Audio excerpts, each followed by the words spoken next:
Hello नमस्कार साथीहरू, फेरि पनि स्वागत छ यो पार्ट 2 मा तपाईहरुलाई। आज हामी लोकसेवा शिक्षक सेवा आयोगका लागि अति नै उपयोगी भूगोलको बारेमा चर्चा परिचर्चा गर्नेछौँ। अब लागौँ विषयवस्तुतर्फ। तर साथीहरू सब्स्क्राइब गर्न चाहिँ नभुल्नु होला। पहिलोमा के रहेछ भने धरातलको आधारमा नेपाललाई कति भागमा विभाजन गरिएको छ भनेको छ, जसमा यसको सही उत्तर हो 3 भाग है। कस्तो कस्तो 3 भाग भन्दा 1 हिमाल, 2 मा पहाड आयो, 3 तराई धरातलको आधारमा, त्यसकारणले 3 भागमा विभाजन गरिएको छ। यो इम्पोर्टेन्ट क्वेसन हो। 2 मा छ नेपालमा हिमाली जिल्लाको संख्या कति छ भनेर सोध्यो। अब के हो भन्दा यसको सही उत्तर चाहिँ हिमालमा 21 वटा छन् है। पहाडमा कतिवटा छन् भन्दा पहाडमा 35 वटा जिल्ला छन्। अनि तराईमा कति छन् भन्दा 21 वटा छन्। अब के सम्झिनु पर्यो सजिलो भन्ने तरिका भन्दाखेरि हिमालमा 21 छन्, तराईमा पनि 21 छन्। हिमालमा 21 र तराईमा 21 सेम भइगयो। अब पहाडमा कति छ भन्दा पहाडमा चाहिँ 35 छ है भनेर सम्झिनु पर्यो। हिमालमा 21, तराईमा 21, पहाडमा 35। यो एकदम सजिलो, एकदम सरल हो है त। अब 3 मा छ भित्री मधेसमा पर्ने जिल्ला कति छन् भनेर सोध्छ। अब त्यहाँ विभिन्न अप्सनहरू हुन्छ। तपाईले 7 लेखेछ भने त्यस 7 मा टिक लाउनु पर्यो। अब कुन कुन पर्छ, कोही बेला भित्री मधेसमा पर्ने जिल्लाहरू कुन कुन हुन्, नपर्ने जिल्लाहरू कुन कुन भन्ने छुट्याउन लाउँछ क्या। त्यहाँ छान्नुपर्ने हुन्छ, जसमा उदयपुर, सिन्धुली, चितवन, नवलपुर, मकनपुर, दाङ र सुर्खेत के हुन् त भन्दा भित्री मधेसमा पर्ने जिल्लाहरू हुन्। अब कतिवटा जिल्ला छन् भन्दा 7 वटा हो। अब कुन कुन पर्छ भन्दा यी माथिका हुन् है त। यो पनि एकदम इम्पोर्टेन्ट क्वेसन हो। 4 नम्बरमा के छ भने भित्री मधेसको सबैभन्दा ठुलो जिल्ला कुन हो भनेको छ। अब कुन हो भन्दाखेरि दाङ है। 2955 वर्ग किलोमिटर रहेछ भित्री मधेसको सबभन्दा ठुलो जिल्ला दाङ। त्यसै भित्री मधेसको सबभन्दा सानो जिल्ला चाहिँ कुन हो भनेर पनि आउन सक्छ। कुन हो भन्दा नवलपुर है। कति छ भन्दा 634 चाहिँ वर्ग किलोमिटर छ। ठुलो जिल्ला दाङ, भित्री मधेसको सानो जिल्ला चाहिँ नवलपुर। यसरी सम्झिनु पर्यो।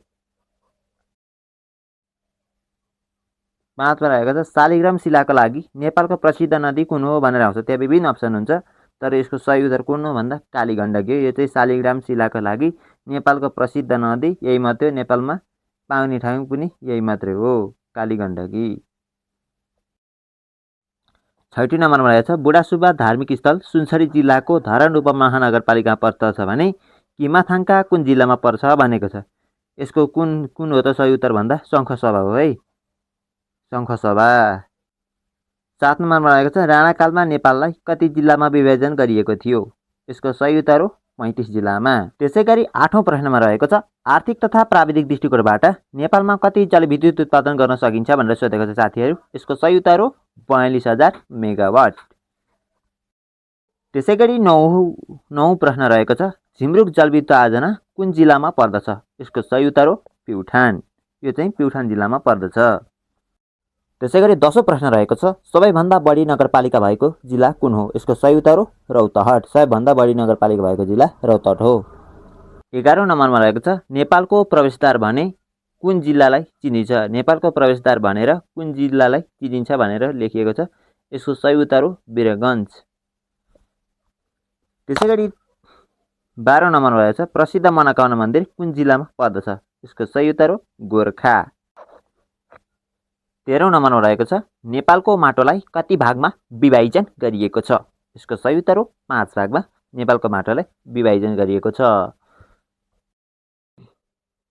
14 मा रहेको छ महाभारत पर्वतमालाको सर्वोच्च शिखर कुन हो। यसको सही उत्तर हो सैलुङ। महाभारत पर्वतको सर्वोच्च शिखर सैलुङ हो। त्यसै गरी 15औं नम्बरमा सोधिएको छ नेपालमा पाइने वनलाई कति भागमा विभाजन गरिएको छ। यसको सही उत्तर हो नेपालमा पाइने वनलाई 5 भागमा विभाजन गरिएको छ। 16औं नम्बरमा रहेको छ घोडाघोडी ताल कुन जिल्लामा पर्दछ। यसको सही उत्तर हो कैलाली। घोडाघोडी ताल कैलाली जिल्लामा पर्दछ।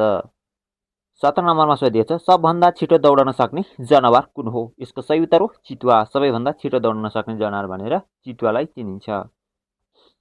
त्यसैगरी 18 मा छ नेपालमा कति प्रकारको जनावरलाई सुरक्षित पंक्षीको सूचीमा राखिएको छ। यसको सही उत्तर हो 9 प्रकारकोलाई। त्यसै गरी 19 मा रहेको छ सगरमाथा दिवस कहिले मनाइन्छ। यसको सही उत्तर हो 29 मे। त्यसै गरी 20औं मा सोधिएको छ 20औं प्रश्नमा नेपालको सबैभन्दा अग्लो ठाउँमा रहेको ताल कुन हो। यसको सही उत्तर हो तिलचु ताल। प्रश्न नम्बर 21मा सोधिएको छ मुक्तिनाथ तीर्थस्थल कुन जिल्लामा पर्दछ? यसको सही उत्तर हो मुस्ताङ।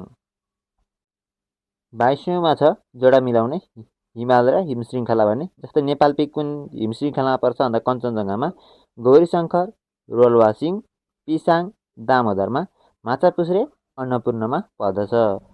त्यसै 23औँमा प्रश्नमा छ नेपालको सबभन्दा उत्तरसम्म पुगेको बिन्दु कुन हो? यसको सही उत्तर हो हुम्लाको ट्याङ्ग्राबज्याङ। 23मा रहेको छ नेपालको दक्षिणसम्म पुगेको बिन्दु कुन हो? यसको सही उत्तर हो झापा। त्यसै गरी 25मा रहेको छ नेपालको सबभन्दा पूर्वसम्म पुगेको बिन्दु कुन हो? यसको सही उत्तर हो ताप्लेजुङ। त्यसै गरी 26मा रहेको छ नेपालको सबभन्दा पश्चिमसम्म पुगेको बिन्दु कुन हो भन्दा यसको सही उत्तर हो कञ्चनपुरको दोधारा।